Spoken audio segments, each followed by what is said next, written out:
우리 척 서윈돌 목사님이라는 분이 있습니다. 이분은 이런 말을 합니다.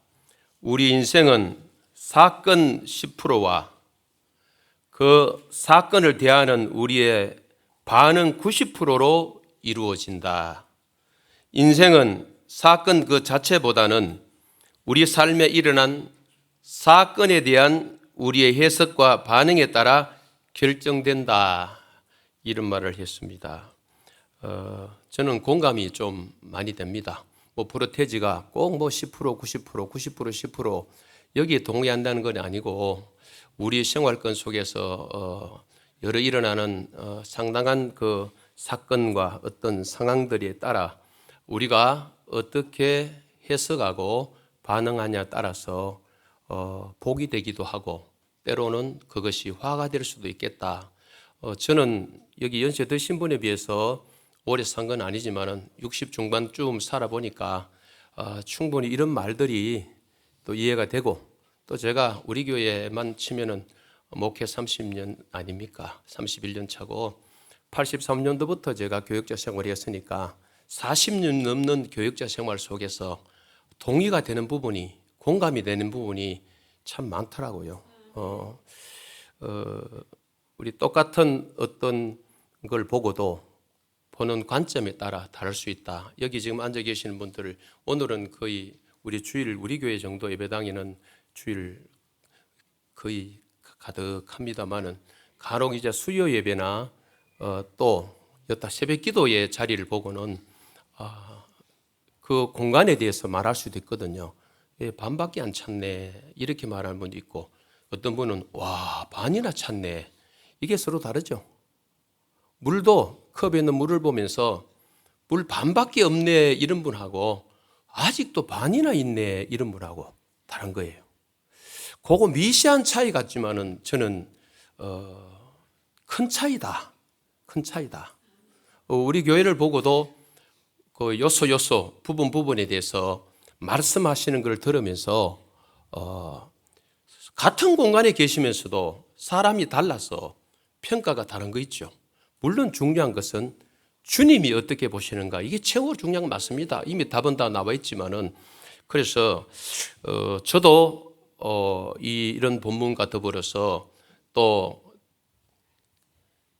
제 곁에 일어나는 저 앞에 일어나는 여러 상황들과 사건 속에서 이 본문에 나오는 다윗의 마음을 가지고 해석하고 반응하며 여기까지 온 것 같아요. 제 목회 속에 오늘 이런 본문도 상당한 영향을 미친 본문이다. 그래서 또 오늘 함께 나누어 봅니다. 이 본문을 가지고 제가 주일날 오전 예배 설교한 것은 처음인 것 같습니다. 성경 순서가 되어서 새벽 기도 인도한다든지 또 다른 오후 예배 때 어느 쪽에 사모예를 묵상했다든지 이런 건 떠오르지만은 이 본문을 주일날 딱 잡고 말씀을 나눈 것은 제 기억에는 우리 교회에서는 오늘 처음인 것 같습니다. 여러분 성경에는 다양한 사건과 환경에 대한 여러 사람의 해석과 반응이 나옵니다. 제가 이 설교를 준비하면서 성경을 펴지는 않고 제 기억나는 대로 창세기부터 계시록까지 여러 인물을 떠올려 보면서 여러 사건들을 떠올리니까 같은 공간에 있어도 같은 사건인데도 그 사람에 따라 해석을 달리하고 또 반응을 달리하더라고요. 예를 들면 욥 같은 경우가 또 그 아내 욥의 아내 같은 경우가 대표적인 케이스가 아니나 싶습니다. 그런 사례 애들이 들어 많이 나오거든요. 한 입을 덮고 자는 부부인데도 불구하고 환난 속에서 고난을 당했을 때에 남편인 욥은 어떻게 반응하며 어떻게 해석하고 반응하며 욥의 아내인 사람은 어떻게 반응하고 했는지 남편은 욥에 대한 해석은 또 반응은 욥기서 1장에서 너무 잘 나타나고 2장을 넘어가죠. 쭉 나타나지만은 아내는 초반에 나타나다가 없어집니다. 남편을 향하여 하나님 욕하고 죽어라. 이게 반응이에요. 하나님 욕하고 죽어라. 떠나는 거예요. 이런 똑같은 한 공간에 한 집에 살고 부부로 살아도 전혀 다른 해석과 반응이 나온다는 것을 보게 되지요. 오늘 본문에 나오는 다윗은 본문 중심으로 봐도 참 해석과 반응을 잘하는 사람이었습니다. 오늘 본문의 배경을 좀 먼저 설명하겠는데요. 잘 아시다시피 11장까지만 거슬러 올라가면 될 것 같아요. 사무엘하 11장까지. 그 11장에 다윗에게 있어서는 천추에 한이 된다면 한이 될 만한 사건이 나타나죠. 바로 얼마나 충신이었습니까? 우리야 장군의 아내 뭘 취합니까? 밧세바를 취하는, 자기 아내도 있음에도 불구하고 자기 신하들부터 해서 온 이스라엘 군인들은 전쟁하러 나오고 없는 사이에 저녁에 지붕 위를 건드리다가 밧세바가 목욕하는 걸 보고 불러다가 강간을 합니다. 그리고 그 완전 범죄를 위해서 전쟁터에서 열심히 싸우고 있는 우리아를 끌어다가 자기 목적을 이루려고 그것이 되지 않자 다시 요압에게 기뜸하고 전쟁터로 내몰아 넣어서 상대 적군의 최전선의 앞장에 내세우고 다른 이스라엘 군인이 빠져나오고 우리아를 죽게 만들잖아요. 이 일이 다윗은 완전 범죄인 줄 알았지만은 하나님 앞에 완전 범죄가 어디 있습니까, 여러분? 사람 속이면 되는 겁니까? 사람 모르면 되는 겁니까? 아니다는 건 너무 잘 알아요. 하나님은 너무 잘 아시고 나단 선지자를 통하여서 책망하는 내용이 바로 이어 나오잖아요. 그중에 가장 무서운 말씀이 뭔 줄 알아요? 칼이 네 집을 영원히 떠나지 아니하리라.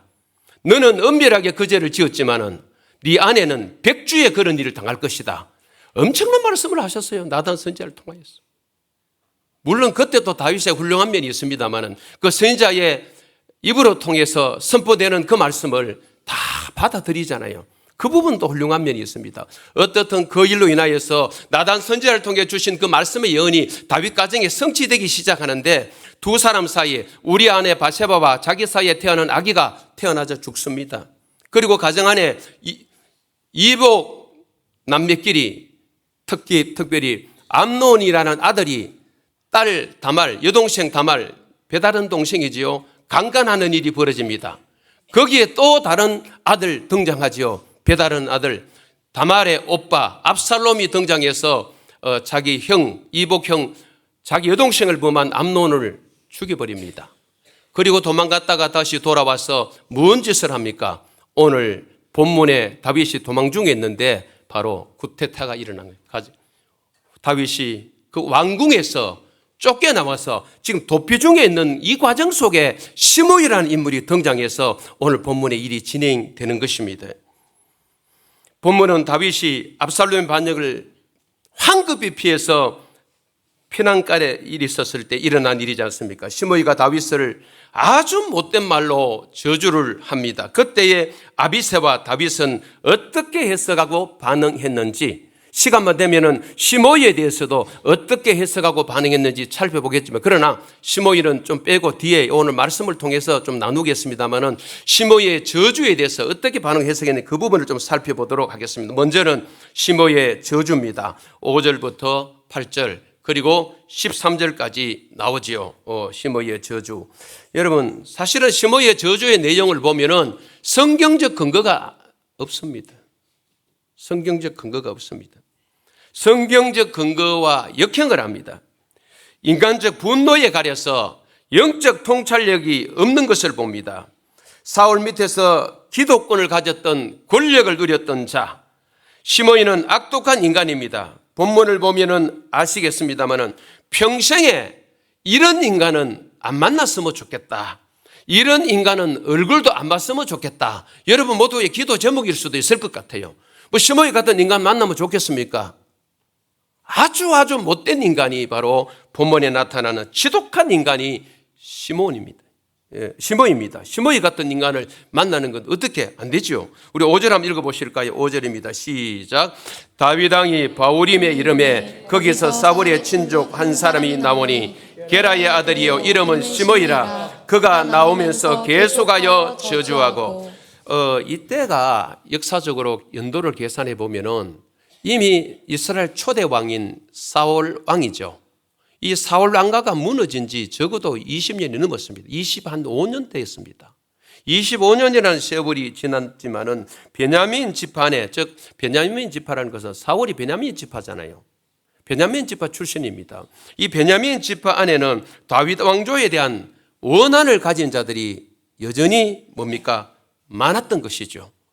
그 중에 한 사람이 시므이일 수 있습니다. 이 시므이는 그런 베냐민 지파 사람으로서 사울의 친족으로 소개되는데 오늘 본문에 다윗을 맞이하면서 다윗 앞에서 시므이가 계속해서 뭐 합니까? 저주합니다. 이 본문에서 저주라는 단어가 몇 차례 나오지 않습니까? 우리 6절 한번 읽어보실까요? 6절 시작.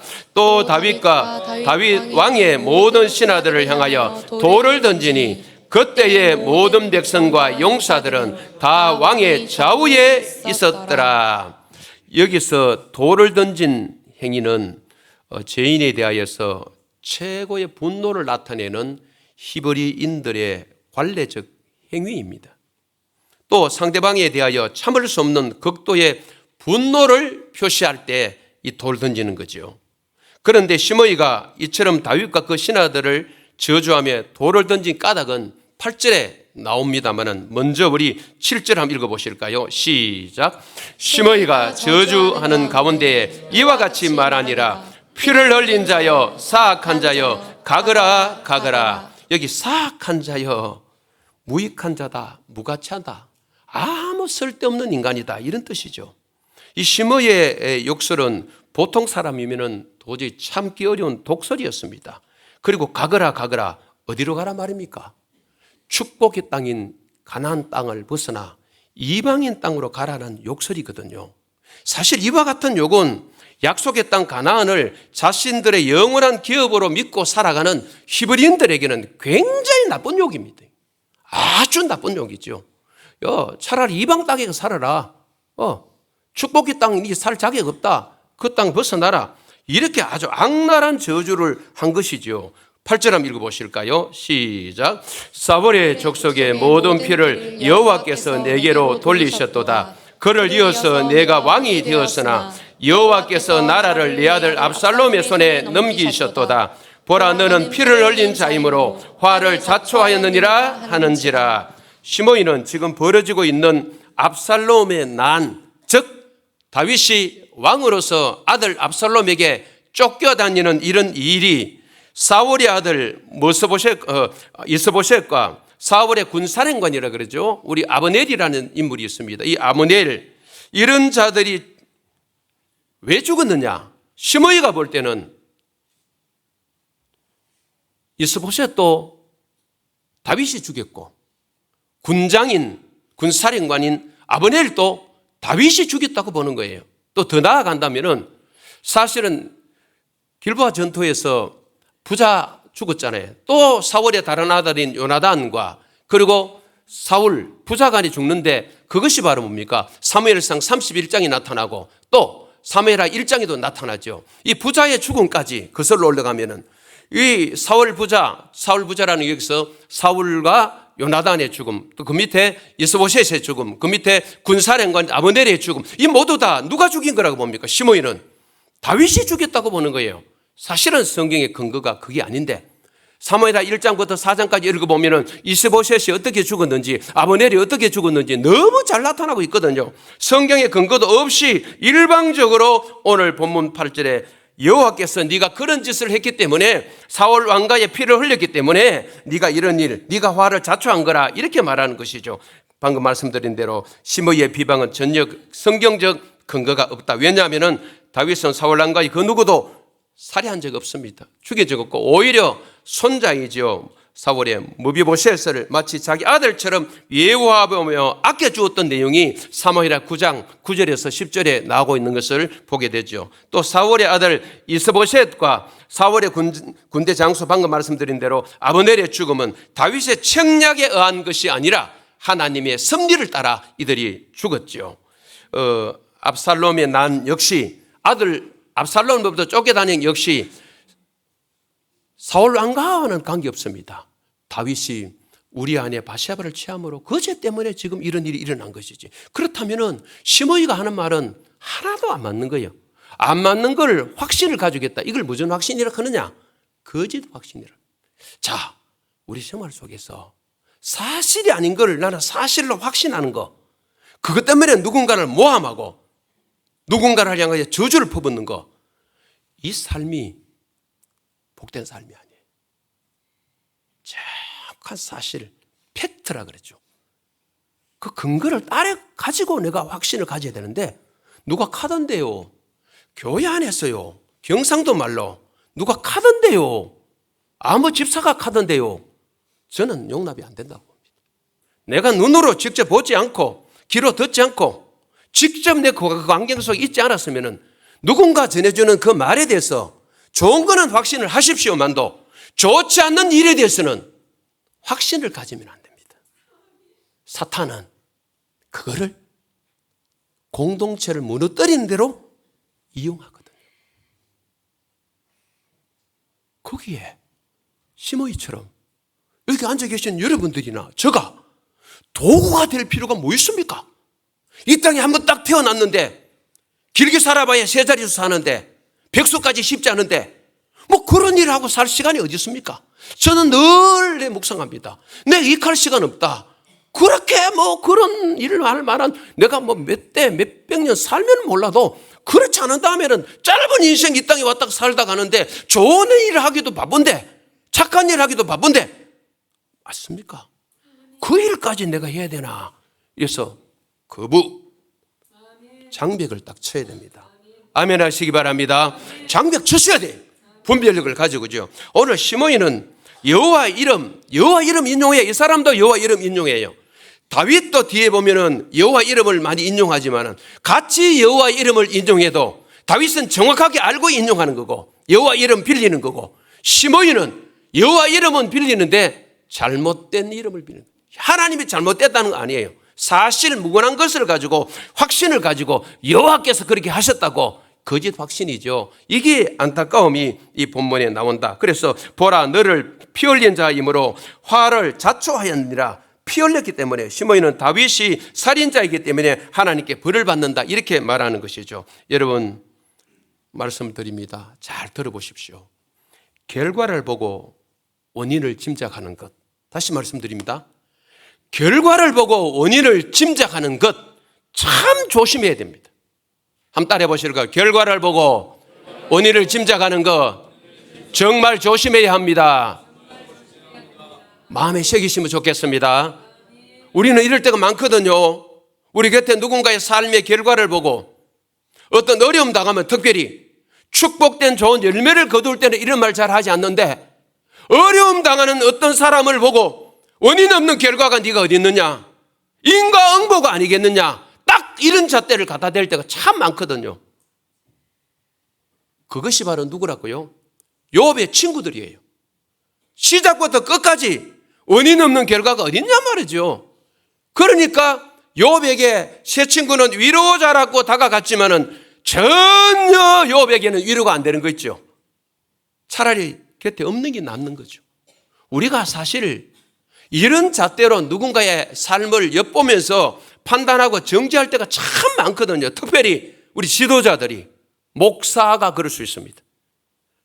자기가 섬기는 교회 공간에 안에, 공동체 안에서 어떤 집사님의 어려움과 시련을 보면서 누군가의 아픔을 보면서 무슨 일이지?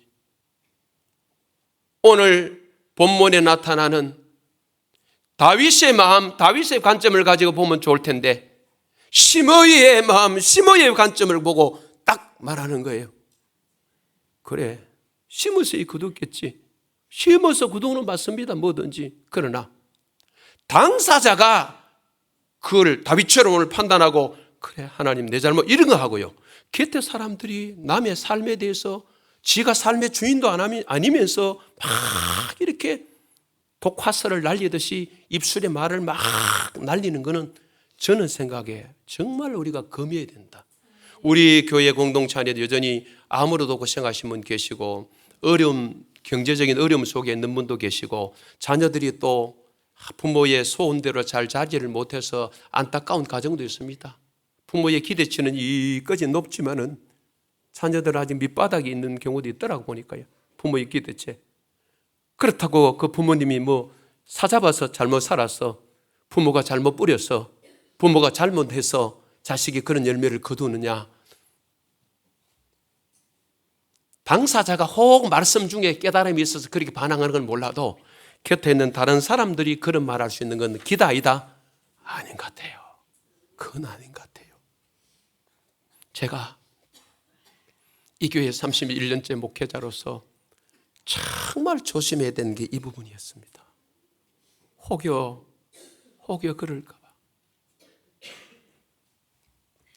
우리 13절 한번 읽어보실까요? 시므이가 왜 독한 사람인지 13절 한번 읽어보십시다. 시작. 다윗과 그의 추종자들이 길을 갈 때에 시므이는 산비탈로 따라가면서 저주하고 그를 향하여 돌을 던지며 먼지를 날리더라. 앞에 저주한 것 또 하고 또 뭐예요? 돌을 던지고 또 던지며 또 뭘 날려요? 먼지를 막 날리는. 이 먼지 날리는 건요, 먼지 일으키는 거잖아요. 시므이는 다윗 앞서 행하면서 다윗을 모독하는 의미로서 다윗 앞길에서 먼지를 풀풀 막 있죠. 다 이런 짓을 하고 있는 거예요. 그러니까 다윗이 볼 때 아무리 왕궁에서 쫓겨나온 왕이지만 여전히 신분은 뭐예요? 왕이고 자기 곁에 사람 없는 거 아니에요.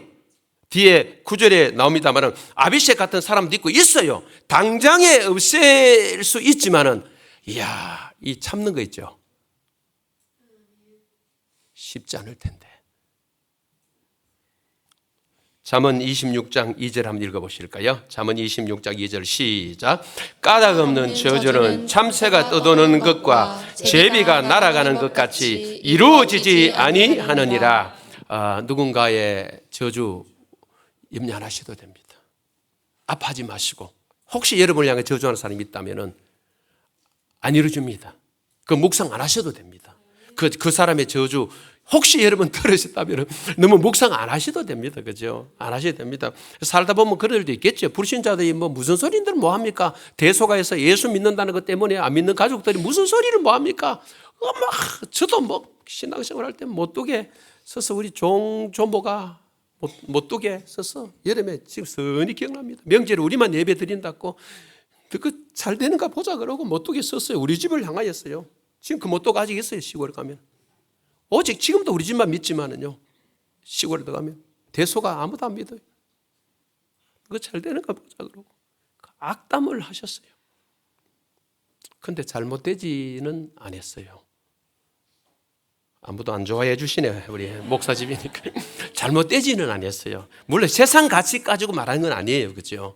화목하고. 저는 화목이 최고라고 보니까 너무 형제간에 우애 있고 아버지는 가시고 없어도 참 좋은 거예요. 그죠? 그 대소가가 이제 사형제 사동서 절에 되면 뭔가 삐끄덕할 때도 됐는데, 하나는 이상한 자매가 돌아가지고 가정을 휘두를 때도 됐는데 4명 다 착하거든. 우리 재수씨들이 4명 하면 재수씨 아니죠. 우리 집 사람은 재수씨 아니네. 3명 다 착해.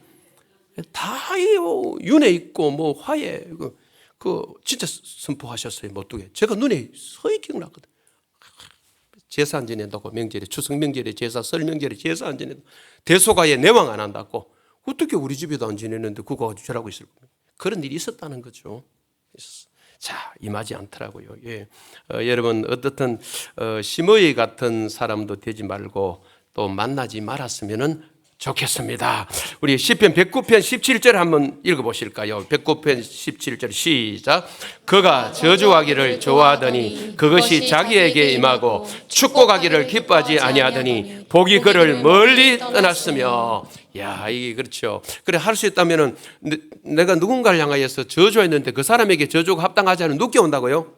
또 누가 축복했는데 그 사람에게 축복이 합당하지 않으면 늦게 온다고요? 그러면 같은 값이면 뭐 해야 되겠어요? 축복해야 되죠. 답은 다 나와 있는 거예요. 우리가 지금 축복해야 되죠. 그죠? 자, 여기에 대해서 두 번째 아비새의 해석과 반응입니다. 우리 9절인데 아비새의 해석, 우리 9절 한번 읽어보실까요? 시작. 스르야의 아들 아비새가 왕께 여짜오되 이 죽은 개가 어찌 내 주 왕을 저주하리까? 청하건대 내가 건너가서 그의 머리를 베게 하소서 하니.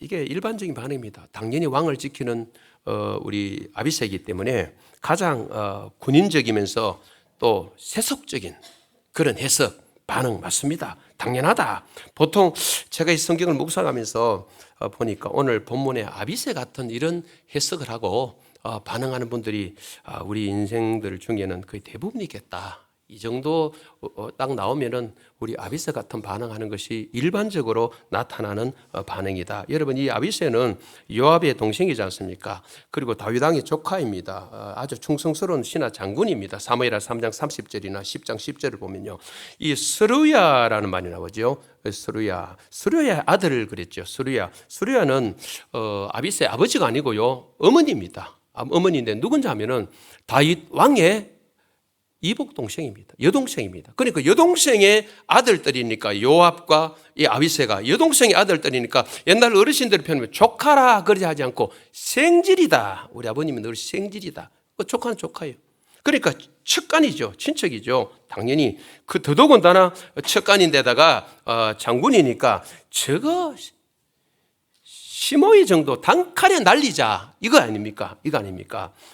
이런 입장을 취했던 거지요. 여러분, 이 아비새가 이런 행동한 것은 왕을 모신 신하로서 당연한 반응이고 불의를 보면 참지 못하는 어른 분노로 여겨집니다만은, 그러나 아비새 이런 행동은 하나님에 대한 신앙이라보다는 자기를 모시고 있는 사람 다윗 왕에 대한 신앙이었던 것 같아요. 이런 사람에게는 하나님 중심이 아니라 자기가 모시는 상관이 중심입니다. 자, 이 대목에서 교회 정말 조심해야 될 것. 목사가 하나님 편에 서는 것이 우선입니다. 하나님 편에.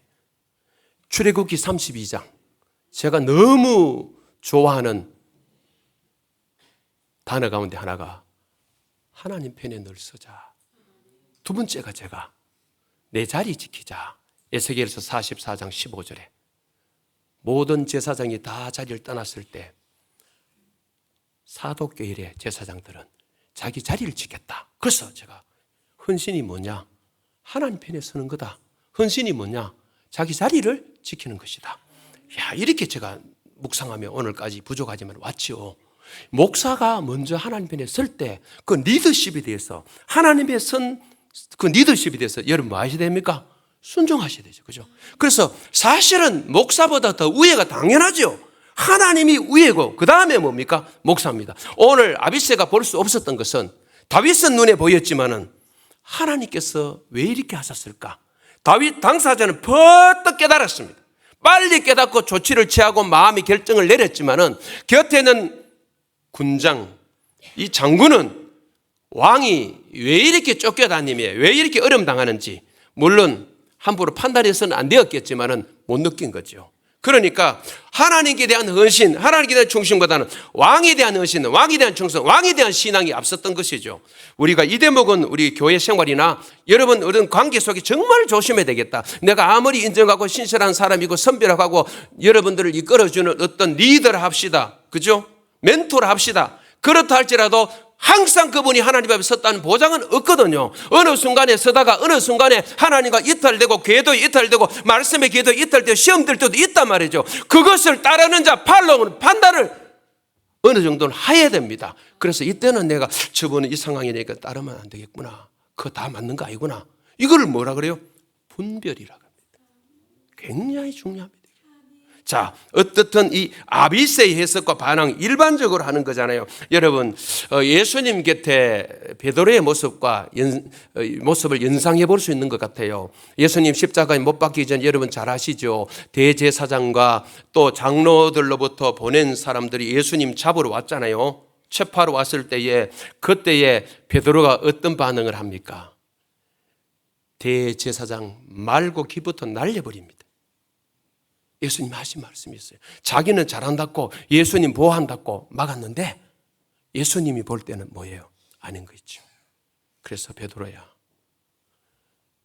칼을 가진 자는 칼로 망한다. 칼은 함부로 쓰는 거 아니다. 그래서 옛날에 사극을 보면요, 칼집이 얼마나 든든한지 아시죠?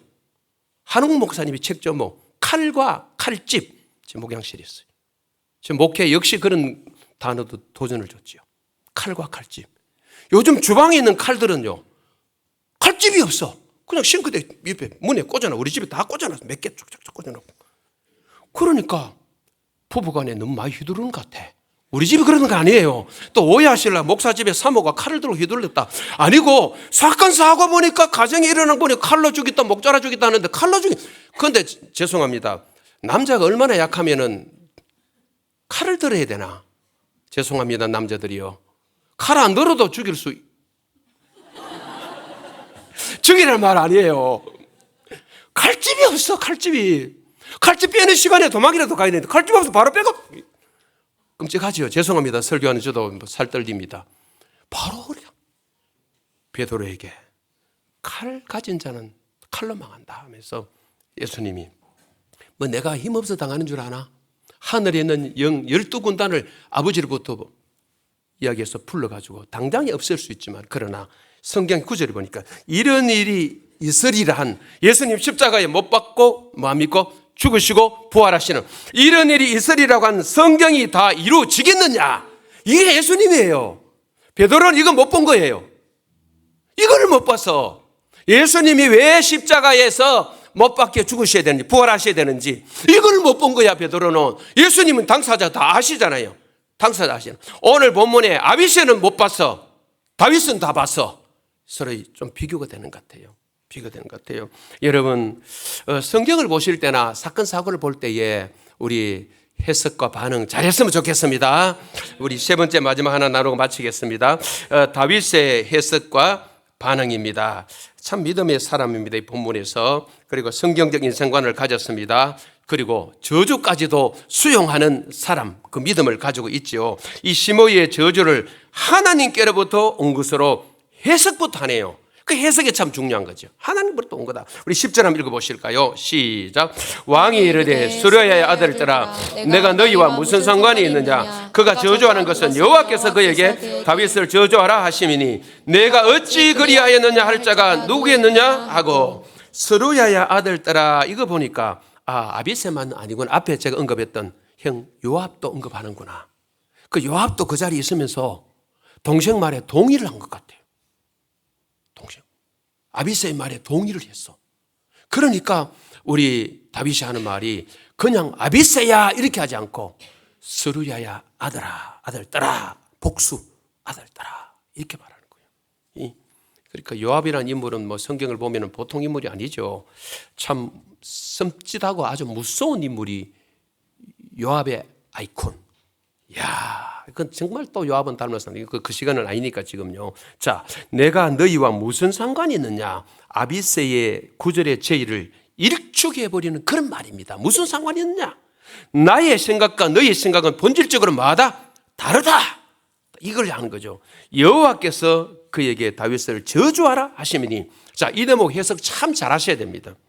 하나님께서 시므이 입에 저주하라고 저주를 심어주셨느냐? 아닙니다. 그렇게 해석하면 안 됩니다. 하나님은 그렇게 남을 저주하라고 저주를 넣어주는 분 아니에요. 그럼 누가 했겠어요? 악한 영이. 단지 하나님은 허락하신 분입니다. 욥기서를 보시면 답이 다 나와 있어요. 욥기 1장에. 뭐 욥을 하나님이 그렇게 만들었습니까? 아니에요. 사탄이 그 장난질을 할 때에 하나님 뭐 하셨어요? 허용적 작정이라. 조지신학 용어 가운데 하나 있어. 허용적 작정. 하나님이 허락하신 거예요. 허락하신 거예요. 예. 다윗은 그렇지만은 악한 영에게 붙들린 자가 시므이가 저주를 퍼부을 때 하나님이 허락하신 일로 받아들인다는 것이죠. 참을 수 없는 모욕과 고통 또한 하나님의 섭리 안에 있다는 것을 인정하고 받아들입니다. 다윗은 시므이의 저주를 자신에 대한 하나님의 징계로 받아들입니다. 자신의 악한 소치로 받아들입니다. 다윗은 시므이의 심한 모욕을 아주 해석이 이렇게 딱 되니까 유순하게 쉽게 받아들입니다. 다른 사람 같으면 살 떨릴 만한데도 다윗은요 흔들리지 않는 거죠. 예. 죽은 개만도 못한 시므이에게 구절로 본다면 부당한 저주와 조롱을 당해야 했지만은 그런 상황에서도 다윗은 이성을 잃지 않고 자기에게 일어난 이 사건을요 하나님의 섭리의 관점에서 해석하고 반응하는 성숙한 신앙인의 모습을 보여주고 있는 것이죠. 여러분, 다윗 인생에 가장 능력을 행할 때가 언제인 것 같습니까? 물론 큰 몇 개가 있지만 그중에 골리앗을 무너뜨릴 때 다윗의 신앙의 능력이 탁월하게 드러났다면, 오늘 본문 같은 이런 본문은 다윗의 신앙의 성숙이 탁월하게 드러나는 게, 성숙이라는 능력도 좋지만은 저는 후자를 늘 생각합니다. 그래서 인격, 성숙, 작은 예수가 되자. 나는 뭐 예수님 시대에 예수님이 능력해 간 것보다 더 좋은 것은 예수님의 삶이, 나는 마음이 뭐하고 겸손하고 온유하니, 나 이거 좋은 것 같아요. 하나님, 주님, 예수님 닮아서 겸손하게 해주십시오. 목사가 예수님 닮아서 마음이 좀 온유하게 해주십시오. 내 목회 중에 대단한 능력이 안 나타난다도, 능력이 나타나면 누구 거로 주로 생각합니까? 또요, 자기 거로 생각합니다. 물론 우리 신앙의 인격과 성숙 모든 면도 자기 걸로 드러내면 안 됩니다. 오늘날까지 주님이 나를 연단 속에 만지셔서 천성적으로 나는 이런 인간인데 이 정도 돼 있습니다. 이게 뭡니까? 반응입니다. 해석하고 반응하는 거죠. 여러분 모두 작은 예수로 살아가시기를 주의 이름으로 축원합니다. 여러분, 이 다윗 10절을 보면은, 앞에 내용을 보면요, 땅에서 일어나는 일은 다윗은 어떤 마음가짐이면 하늘에서 이미 결제된 거다, 이렇게 받아들이는 거죠. 하늘의 결제 없이는 이런 일이 일어날 수 없다, 이렇게 받아들이는 게 바로 뭡니까? 다윗의 중심이고 욥의 중심입니다. 욥의 중심이죠. 11절 한번 읽어보실까? 말씀을 정리할까 합니다. 11절 시작. 또 다윗이 아비새와 모든 신하들에게 이르되 내 몸에서 난 아들도 내 생명을 헤아려 하거든 하물며 이 베냐민 사람이랴 여호와께서 그에게 명령하신 것이니 그가 저주하게 내버려 두라. 우리 자녀 키우는 분들은 다 잘 아실 거예요. 내 새끼 내 마음대로 안 된다는 걸 이제 조금씩 크면서 우리 부모들 입에 다 나오는 말이잖아요. 미혼 때는 몰랐어. 아가씨 때는 몰랐고 총각 때는 몰랐는데 결혼해서 아이 딱 낳아보면서 총각 때는 어떤 마음 가졌어요? 나는 저렇게 안 키울 거다. 나는 저 집처럼, 저 집사님처럼, 저 장로님 집의 아들처럼 안 키울 거라고. 절대 나 저런 엄마는 되지. 그랬는데요, 막상 현실은 다른 거 있죠. 여러분, 생각하고 현실은 다릅니다. 딱 키워보면서 느끼잖아요. 내 자식 내 마음대로 안 돼. 이 다윗이 그 말이에요. 예, 압살롬도 내 마음대로 안 되고 하물며 뭐 이 베냐민 사람이겠나. 이 정도야 내 받아들일 수 있다. 내 새끼도 나에게 그렇게 하는데, 우리 집 식구도 내게 그렇게 하는데 뭐 남이야, 다른 집 아이들이야, 이거 못하겠어요? 이렇게 이제 다윗이 반응해요. 이게 반응이에요. 예. 남도 아닌 아들 압살롬이 자신의 생명을 헤아려 하는데 시므이가 자기를 저주하는 것은 당연하다 받아들이는 게, 징계로 받아들이는 게 하나님의 징계지요. 12절 한번 읽어보실까요? 시작.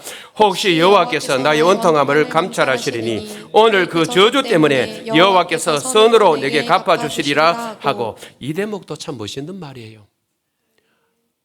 갚아주는 것을 하나님께 맡기는데 뭘 갚아주는 거? 갚아준다는 이 갚음이 시므이의 나쁜 짓 한 그거에 대해서 하나님 보응해 주십시오, 여기에 중심이 실린 구절이 아니고요, 자기가 참고 하나님 뜻이라 하면서 여기까지 하나님 하신 대로고 여기까지 받아들이며 온 그것에 대해서 하나님이 선하게 갚아달라. 보통 이쯤 되면은 하나님께 기도를 올려드릴 때 하나님이 뭐 갚아주신다고 믿고 올려드릴 때 어떤 말 합니까? 우리는요, 하나님 저 인간 놔두지 마이소. 나는 힘이 없다 한지라도, 나는 힘이 있어도 못하겠습니다. 하나님께서 맡기면 올려드립니다. 어떻게 해주이소? 이렇게 할 수 있지만 다윗은요, 내가 이렇게 한 반응, 자기에 대해서 하나님은 갚아 주십시오. 이게 얼마나 성숙합니까? 권력의 정점에서 하나님의 존재를 지워버렸던 다윗이 이제 왕자를 등진 어느 길에? 광야길에서. 광야길에서 하나님께서 원하시는 대로만 모든 일이 이루어지도록 기도하는 사람이 된 거예요. 이처럼 환난은 우리에게 좋은 스승이 됩니다. 시편 119편 67절 한번 읽어보실까요? 시작. 고난당하기 전에 내가 그릇하였더니 이제는 주의 말씀을 지키나이다. 그 뒤에 나오는 71절도 똑같습니다. 고난 당하기 전에 내가 그래 행하였더니 이제는 주의 말씀을 지키나이다. 말씀을 정리해 볼까 합니다. 오늘 본문의 말씀은 목회자인 저에게는 큰 도전을 주었던 말씀, 개인 생활이나 목회 중에 일어나는 여러 사람의 여러 행동에 대해서 저는 이 본문을 묵상하며 다윗의 마음을 가지고 부족하지만 오늘날까지 살아왔습니다. 더 나아가 예수님의 마음도 가졌겠죠. 한 공간에 오래 있다 보면은 여러 사람의 말 들려오고 여러 사람의 얼굴을 내 앞에 비춰지잖아요. 아비스의 마음을 가지면 따질 수 있습니다. 뭐 기분 나쁜 일이 있어요. 집사님 왜 그러시는데요? 할 수 있지만 저는 31년 차지만 이런 일에 있어서는 한 번도 묻고 전화해 본 적은 뭐 나쁜 일은 뭐 때문에 그래요? 없어요. 단지 신앙 생활을 잘 못하는 그 부분에 대해서, 헌금 생활을 잘 못하는 그 부분에 대해서 특히 딱 한 가지 11조지요. 전화를 낼 만한 사람이 내었습니다. 그건 손대면 안 됩니다. 예배는 이렇게 드려야 됩니다. 그런 전화는 내가 드렸어도 저인데 어떻게 한 그 부분에 대해서 있을 수 있었거든요. 있었습니다, 사실. 따지거나 묻거나 뭐 기분 나쁜 일이 있냐, 뭐 내가 뭐 잘못됐느냐, 왜 그런 말 하느냐 반응해 본 적은 거의 없는 것 같습니다. 제 기억에는. 왜? 오늘 이 본문이 저 목회에 있어서 이런 관계에 있어서 하나의 다윗이 놓을 모델이란 모델입니다. 다윗만한 위치에 내가 있지는 않지만은 그러나 지도자로서 그렇죠. 그런 것들을 일일이 일비하면서 다 반응한다? 교회가 안 되는 거죠. 교회 안 되는 거죠. 지도자가 일비 교회 안 되는 거예요. 이래도 아멘, 저래도 아멘. 그래 여기를 통해서도 다윗이 반응한 것처럼 해석하고 반응한다면 하나님의 뜻이 있겠죠. 내게 던져주는 메시지가 있겠죠. 목사를 만들어 가시겠죠. 오늘 시간이 좀 많이 지났습니다만은 여러분, 오늘 이번 한 주간 우리 다음 주일 초청주일입니다. 전도주일인데 신자를 만난다면 우리 당연히 믿음의 진보를 일으켜야 되지만 불신자를 만난다면 어떻게 되겠습니까? 복음의 진보. 빌립보서 1장 12절을 기억하십시오. 우리가 때로는 시므이 같은 사람을 이기게 됐다 할지라도 그 영혼을 예수님처럼 뭐 해야 됩니까? 사랑해야 됩니다. 사랑해야 됩니다. 우리가 뭐 사랑하는 사람 골라 사랑합니까? 그 이웃 사랑 가운데 최고의 사랑은 특별히 불신자의 입장이 본다면 뭘까요? 예수 전하는 것입니다. 복음 전하는 것보다 더 큰 사랑은 없다는 것이죠. 이번 한 주간 대부분 우리 불신자들을 많이 만나지 않겠습니까? 그 삶 속에서 우리를 통하여 예수 그리스도가 흘러가는 그런 복된 한 주간의 삶이 되시기를 바라면서 시므이처럼 이렇게는 살지 않았으면 좋겠고 아비사처럼도 살지 않았으면 좋겠고 다윗처럼 해석과 반응 성경적으로 하여서 우리 인생이 복되고 기름지고 윤택한 삶이 되었으면 좋겠습니다. 승리하는 여러분들 되시기를 주의 이름으로 축원합니다.